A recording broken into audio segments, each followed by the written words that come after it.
y segundo grado de secundaria. Bienvenidas y bienvenidos, chicas y chicos de primero y segundo de secundaria a Aprendo en Casa. Esta es una iniciativa del Ministerio de Educación. ¿Cómo están? ¿Listos para una nueva aventura de aprendizaje? Esta semana estamos aprendiendo sobre uno de los recursos más importantes que tenemos, el agua. Y como pueden ver, Tocino y Cecina tienen clarísimo que es muy importante estar bien hidratados. ¿Qué pasa, Cecina? ¿Todo bien? Sí, es solo que siempre que tomo agua cuando estoy en Lima, siento un sabor un poco extraño. ¿Un sabor extraño? ¿No estará contaminada? No es un mal sabor. Es solo un sabor diferente al agua que tomo allá en mi tierra. ¿Por qué será, no? ¿De qué estará compuesto el agua? Creo que esa es una pregunta que nos puede responder la ciencia. Uy, eso sí que se puso interesante. ¿Qué les parece si activamos nuestro cuerpo y mente antes de sumergirnos en los saberes científicos? ¡Vamos con Activarte!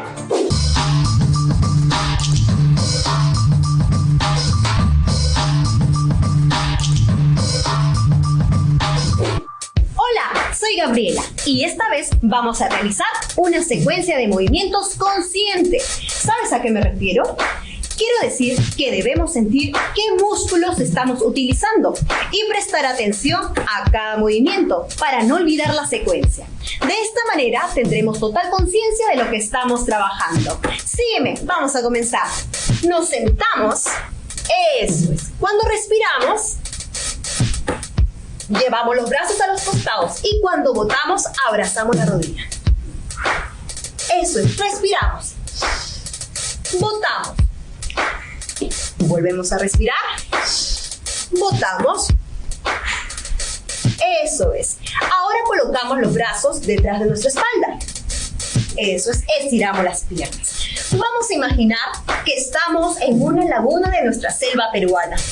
Y el agua está muy calmada, pero para llegar hacia el otro lado debemos de remar. Vamos a remar entonces, elevamos las piernas y remamos de un lado hacia el otro. Eso es, un poquito más rápido. Vamos, y remamos, y remamos, y remamos, y remamos, y remamos. Eso es, hemos llegado. Nos ponemos de pie entonces. Muy bien, vamos a comenzar con la secuencia de hoy. Ahora sí, elevamos las manos hacia arriba, estiramos la pierna al costado. Eso es, muy bien. Ahí, mantenemos el equilibrio. Ahora nos vamos hacia allá. Eso es, muy bien.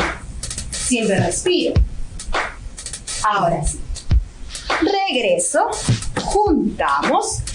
Ahora ponemos las manos en el pecho y elevamos la pierna. Eso es. Equilibrio, equilibrio. No nos caemos. No nos caemos. Eso es. Ahora, hacia el otro lado. Vamos. Y, muy bien. Miramos para allá. Perfecto. Siente cómo el aire ingresa a tus pulmones. Regresamos. Eso es. Juntamos las manos al pecho. Y equilibrio. Equilibrio, no me caigo. Eso es. No me caigo. Muy bien, mantengo. Eso es. Espero que con este ejercicio hayan recuperado energía, así como yo. Hoy siento que esto me servirá para continuar mi día muy contenta. Nos vemos. Escuché que querían conocer sobre las características y propiedades del agua. Sí, el agua es el recurso que permite la vida de los seres vivos. Creo que es importante saber un poco más, ¿no? Definitivamente, el agua representa el recurso natural más importante, ya que es esencial para el desarrollo de los procesos físicos y biológicos que se dan en la naturaleza, y esta es la base de toda forma de vida. Así es, los seres humanos tenemos necesidad de agua para nuestras funciones vitales. También para preparar y cocinar los alimentos, para la higiene y los usos domésticos para vivir. Pero, ¿de qué se compone el agua? En 1766, el científico inglés Henry Cavendish tomó partículas del mineral zinc, que luego mezcló con ácido clórico. Tras ello, generó un gas al que llamó aire inflamable, que hoy conocemos como hidrógeno. La tarea de Cavendish no terminó ahí. Quiso saber cómo el hidrógeno reacciona con otros elementos, como el aire, y ¡voilà! Para su sorpresa, la reacción química generó agua. Así descubrió que el agua estaba compuesta de 2 partes de hidrógeno y una parte de oxígeno. Claro, la conocida fórmula H2O. Increíble. Han pasado más de 250 años desde que se conoció la composición del agua. La molécula del agua está formada por 2 átomos de hidrógeno y 1 de oxígeno, unidos por enlaces covalentes muy fuertes que hacen que la molécula sea muy estable. Al unirse estos 3 átomos, se forma una nueva nube de electrones alrededor de los 3 núcleos, que se sitúan en forma de triángulo con un ángulo de 104,5 grados. ¡Qué precisión! Así se obtiene una molécula bipolar, es decir, que tiene 2 polos, negativo en el lado del átomo de oxígeno y positivo en el lado de los átomos de hidrógeno. Entre estos polos se establecen una fuerza de atracción llamadas puentes de hidrógeno. Claro, eso es lo que permite la unión entre las moléculas del agua, ¿no? ¿Cómo es eso? La atracción electrostática entre la carga parcial positiva cercana a los átomos de hidrógeno de una molécula de agua y la carga parcial negativa cercana al oxígeno de otra permite la unión de moléculas de agua vecinas mediante el puente de hidrógeno, un enlace químico muy particular que explica el amplio abanico de sus propiedades físicas y químicas. Entonces, cuando tomamos agüita, ¿estamos consumiendo oxígeno y puentes de hidrógeno? No suena muy rico. Bueno, el agua que bebemos realmente no es solo H2O. De hecho, si bebiéramos 100% H2O, estaríamos bebiendo agua destilada. Lo que en verdad bebemos es agua con cierta cantidad de minerales que son muy beneficiosos para el funcionamiento de nuestros cuerpos. Además, son las que dan sabores diferentes a las distintas aguas y no permiten que el agua que bebemos sea insípida. El sabor depende entonces de si tiene o no contenido mineral. Entonces, por eso me sabe diferente el agua que tomo aquí que la que tomo en casa. Eso tiene mucho sentido. Como son diferentes lugares de nuestro Perú, es posible que tengan diferente composición de minerales. Otro misterio resuelto gracias a la ciencia. Pero, ¿de dónde sale el agua potable? De hecho, el agua potable se obtiene de ríos, manantiales, lagos, entre otros. Pasa por varios tratamientos hasta que sea apta para el consumo humano, con características particulares en su composición que influirán en la calidad del agua.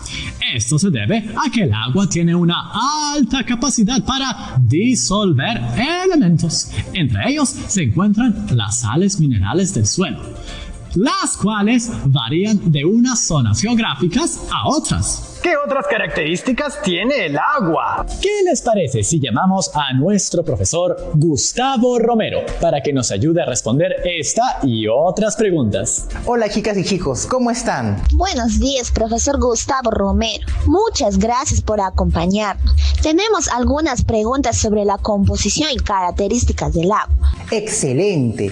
Escuché que ya han descubierto una de sus primeras características, su sabor. Este dependerá de los minerales presentes en la zona. Ahora, al observar el agua, ¿qué otra característica pueden ver? Pues por lo general es transparente, ¿no? Es incolora. El agua no posee un color determinado y deja pasar los rayos de la luz casi por completo.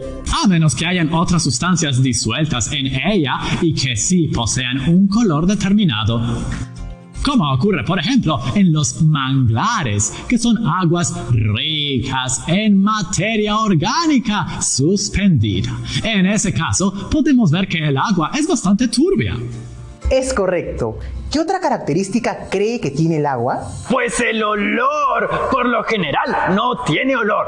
Así es. Otra de las características del agua es que es inodora, es decir, no tiene olor, excepto cuando tiene otras sustancias disueltas en ella. Profesor, ahora que conocemos las características del agua, ¿nos podrías comentar un poco de sus propiedades físicas y químicas que la hacen tan singular y necesaria para todos los seres vivos? Bien, el agua tiene propiedades especiales derivadas de su singular estructura. Estas propiedades son las siguientes: capacidad calorífica, tensión superficial, incompresibilidad, densidad, capilaridad, solubilidad. El profesor nos explicará cada una de estas propiedades con detalle. Pero antes tenemos que hacer una breve pausa. No se vayan porque ya volvemos para seguir aprendiendo sobre el agua. ¡Ya regresamos!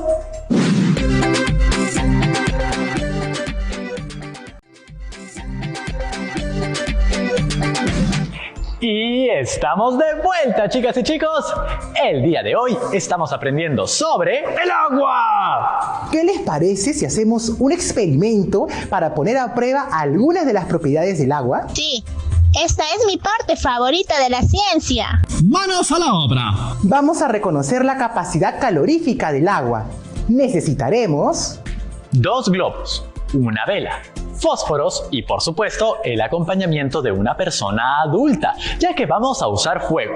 Protejan sus ojos y no pongan el globo cerca del cuerpo. Bien, primero debemos inflar uno de los globos.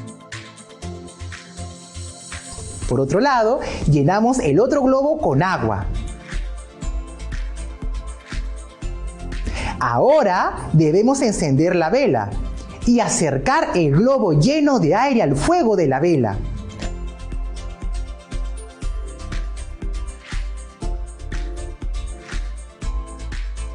Tome el tiempo hasta que ocurra una reacción y observa lo que pasa con el globo. Vemos que el globo se reventó. ¿Qué pasó? ¿Cuánto tiempo tomó hasta que se originó una reacción? El globo se rompió y explotó tan fuerte que apagó la vela en cuestión de segundos. Así es. Ahora probemos con el otro globo y veamos qué sucede. Ya estoy listo, profesor. Prendemos nuevamente la vela, pero esta vez acercaremos el globo lleno de agua.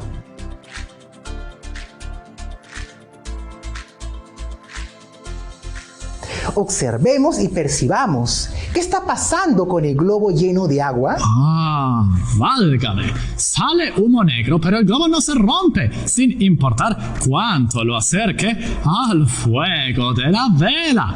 El globo no se rompe ni se quema.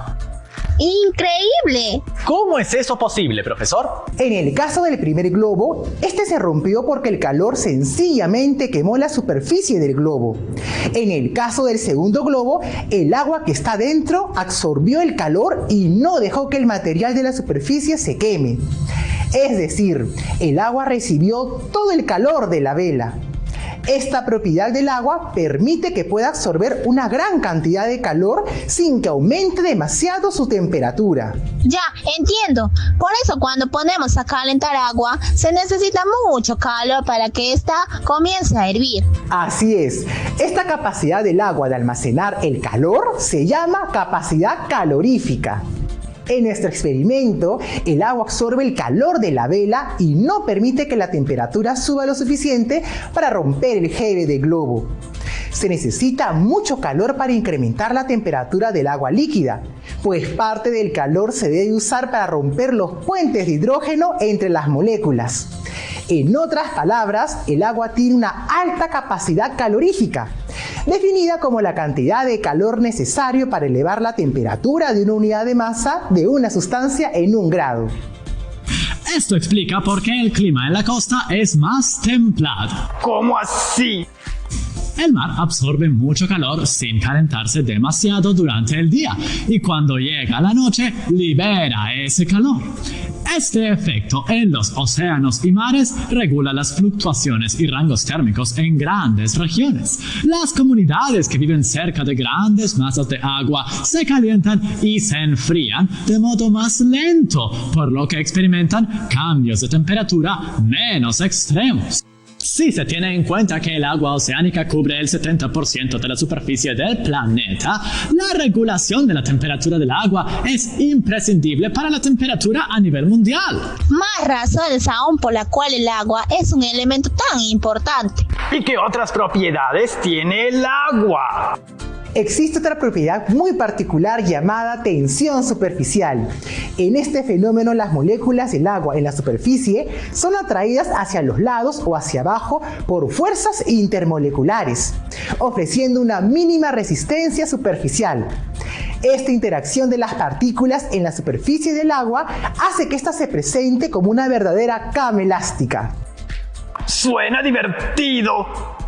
Esta propiedad es aprovechada por algunos insectos que caminan sobre el agua, o explica por qué las hojas de los árboles no se hunden de inmediato tras caer sobre la superficie de un lago.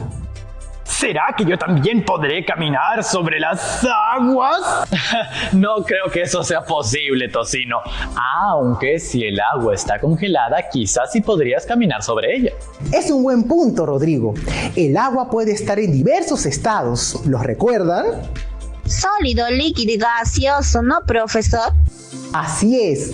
El agua se encuentra en la naturaleza en estado sólido, líquido y gaseoso. El agua en estado sólido recibe el nombre de hielo en los polos, glaciares y nieve en las cumbres montañosas.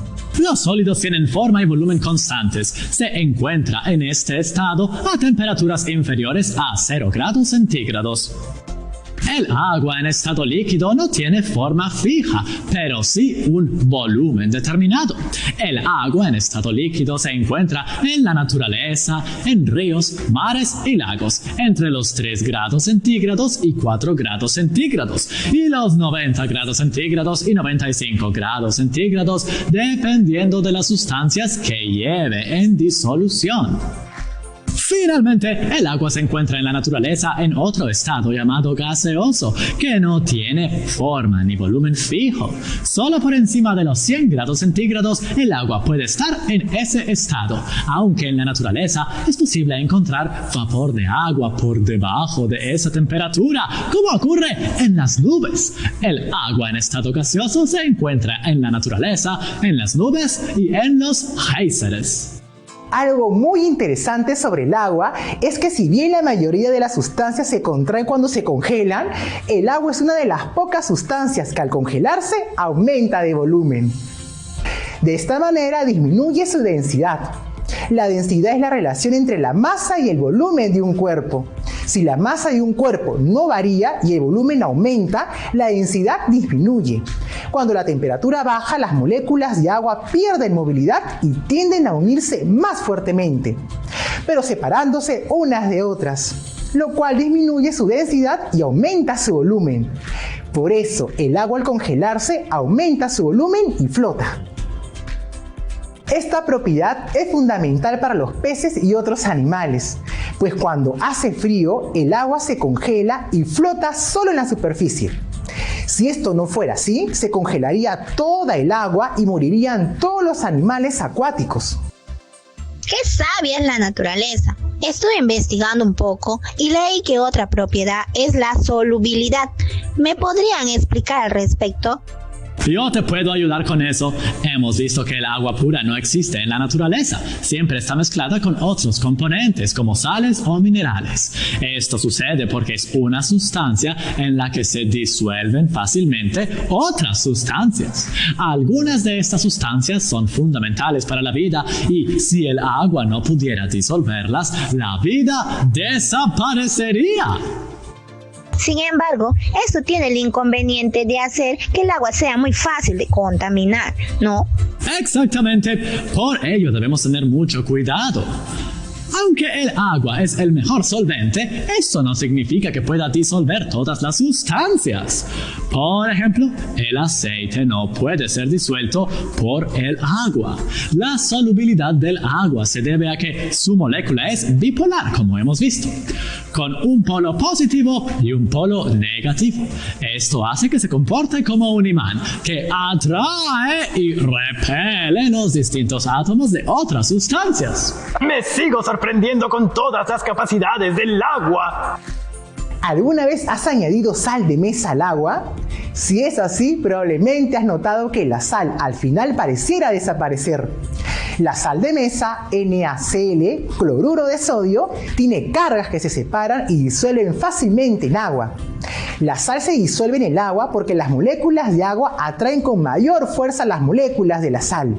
Las moléculas o parte de las moléculas de la sal que son atraídas a las moléculas de agua se denominan hidrófilas, es decir, amante del agua. ¡Qué romántico! ¡Son mejores amigas! Otra propiedad del agua es la capilaridad. Hagamos otro experimento. Por supuesto, profesor. Yo siempre estoy listo para la ciencia.